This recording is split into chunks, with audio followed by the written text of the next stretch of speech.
नमस्कार मित्रांनो, स्वागत आहे तुमचं पुन्हा एका नवीन अशा रोमॅन्टिक लव्ह स्टोरीमध्ये. तर मग चला सुरुवात करूयात आजच्या या भागाला. ड्युटी संपल्यावरती देव आणि ममता शॉपिंगसाठी मॉलमध्ये गेले. ममता त्याच्या हातामध्ये हात घालून मॉलमध्ये फिरत होती. दोघेही क्लॉथ सेक्शनमध्ये आले. ममता तिच्यासाठी देवच्या आवडीचे कपडे खरेदी करत होती. ती त्याला बरेचसे ड्रेसेस ट्राय करून दाखवत होती, परंतु देव मात्र कंटाळला होता. कुठून दुर्बुद्धी सुचली आणि हिच्यासोबत शॉपिंगला आलो असं त्याला झालं होतं. ती शॉपच्या चेंजिंग रूममध्ये होती आणि देव बाहेर फोनमध्ये पाहत तिचा वेट करत होता. हे छान आहे ना, हे घेऊयात ना. तेवढ्यात त्याच्या कानी आवाज आला आणि त्याचे कान टवकारले. त्यानं मान वळवून पाहिलं तर ती गाथा होती. ती तिच्यासाठी कपडे घेत होती. तिला पाहून देवच्या चेहऱ्यावरती लगेचच स्माईल आली. सांग ना, हा छान वाटतोय का? ती ड्रेस असाच अंगाला लावून खालीवर पाहत बोलली. हा कलर नको, दुसरा पहा ना, तिच्या बाजूला उभा असणारा मुलगा बोलला. देवनं त्याच्याकडे पाहिलं तर तो अनोळखी वाटला. तो गाथाच्या सगळ्या फ्रेंड्सना ओळखत होता. हा चेहरा नवीन होता, कारण तो राजन होता. हा घे, यातनं तू एकदम हॉट दिसशील, राजन डोळे मिचकावत बोलला. ब्लॅक? ती तो ड्रेस अंगाला लावून पाहत बोलली. हो, तुझ्या गोऱ्या गुलाबी रंगावरती एकदम उठून दिसेल. पण मला हा कलर आवडला होता, ती आधी पाहिलेला ड्रेस हातात घेऊन बोलली. Sky blue? राजननं विचारलं. छान नाहीये का? छान आहे, पण तू गोरी आहेस ना, तुला डार्क कलर अजून खुलून दिसेल. ठीक आहे, मग हाच घेते. तिनं ब्लॅक ड्रेस उचलला आणि ते पाहून देव मनातच खट्टू झाला, कारण स्काय ब्ल्यू त्याचा आवडता रंग होता. गुड, जा आता घालून दाखव, राजन बोलला. ओके, ती खुश होऊन म्हणाली आणि चेंजिंग रूमकडे आली. देव तिला पाहतच होता. तिची नजर त्याच्यावर पडली आणि तीही त्याला थोडं शॉक होऊन पाहत होती. बऱ्याच दिवसांनी, खरं तर बऱ्याच महिन्यांनी दोघे एकमेकांना पाहत होते. देव, कशी दिसतेय मी? तेवढ्यात ममता चेंजिंग रूममधून बाहेर येत बोलली. देव तिच्याकडे लक्षच नव्हतं.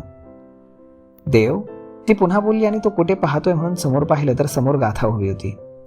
गाथाने भानावर येत नजर चोरली आणि ती लगेचच चेंजिंग रूममध्ये निघून गेली. गाथा इथे काय करतेय? ममतानं विचारलं. शॉपिंगसाठी आली असेल, तुझं झालं असेल तर आपण निघूयात का? देव बोलला. हो, ममता म्हणाली आणि ती पुन्हा चेंजिंग रूममध्ये गेली. देव शॉपच्या काउंटरकडे गेला. देवला पाहून गाथाचे डोळे भरून आले होते. चेंजिंग रूममध्ये ती अश्रू गाळत उभी होती.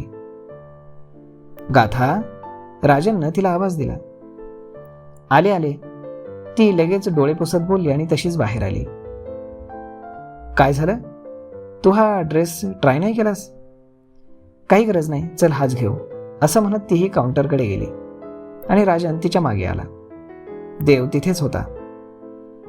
हा फायनल आहे, हा द्या, गाथा दुकानदाराला बोलली. Okay madam. दुकानदार ड्रेसचं बिल बनवत होता. यार गाथा, ड्रेस एकदा ट्राय करायला हवा होतास तू, राजन बोलला. काही गरज नाही, गाथा बोलली. तिला तिथून लवकर निघायचं होतं. 7,000 मॅडम, दुकानदार बोलला. हे घ्या. राजनने लगेच त्याचं क्रेडिट कार्ड समोर केलं आणि तितक्यात ममता काउंटरवर आली. राजन, माझ्याकडे कार्ड आहे, ती ममताला पाहून थोडं रागात बोलली. माहित आहे मला, हे माझ्याकडून गिफ्ट, राजन डोळे मिचकावत बोलला. मला नकोय, ती थोडी चिडली. मला द्यायचंय, तोही लाडात जबरदस्ती करत बोलला. ठीक आहे, कर तुझी मनमानी. ती रागाने शॉपिंग बॅग घेऊन निघून गेली. तिला देव समोर असल्यामुळे, त्यातल्या त्यात तो ममतासोबत असल्यामुळे तिला फिलिंग कंट्रोल होत नव्हतं.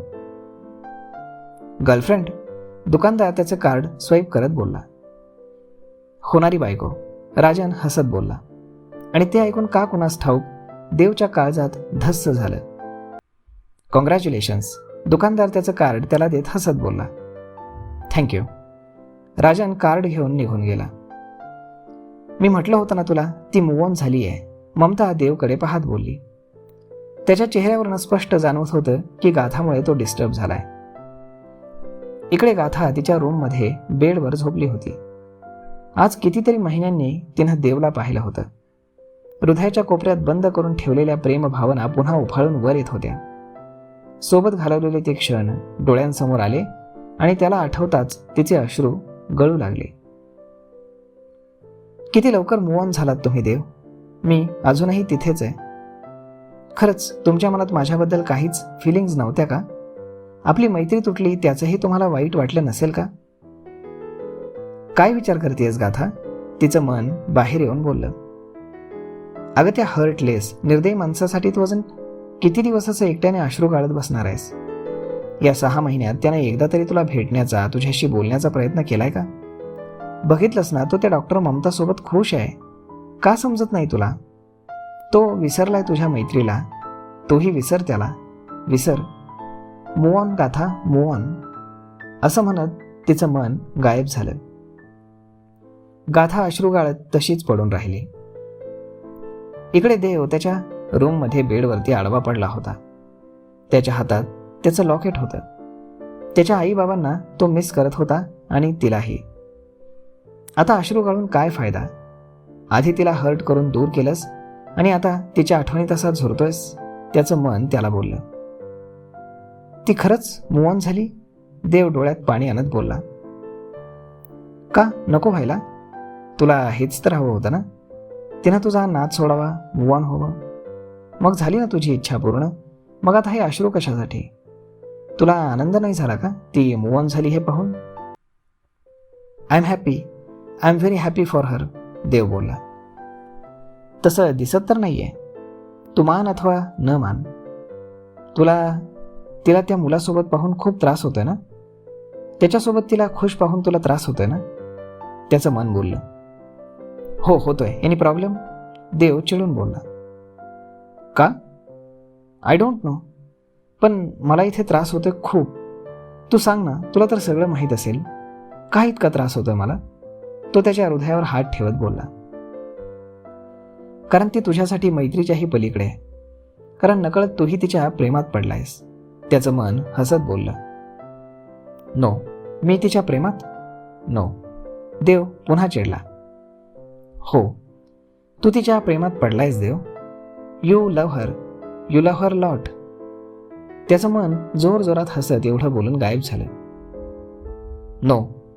देवनं लॉकेट बाजूला ठेवून ड्रॉवरमधून एक टॅबलेट बाहेर काढली आणि पाणी पिऊन झोपला. स्ट्रेस असला की त्याला झोप लागायची नाही आणि त्यामुळे त्याला कधी कधी गोळी घ्यावी लागायची. आज गाथाच्या आठवणीनं तो स्ट्रेसमध्ये आला होता. तिच्या आठवणी, तिचा चेहरा त्याला छळत होता आणि यातून बाहेर निघण्याशिवाय, झोपेशिवाय त्याला पर्याय नव्हता. तर मग मित्रांनो, आजचा हा भाग आपण इथेच थांबूयात. परंतु हा भाग, ही लव्ह स्टोरी तुम्हाला कशी वाटते हे तुम्ही आम्हाला कमेंट करून नक्कीच सांगा. आणि जर आवडली असेल तर आपल्या जवळच्या मित्रमंडळींसोबत देखील हा व्हिडिओ तुम्ही शेअर करायला विसरू नका. धन्यवाद.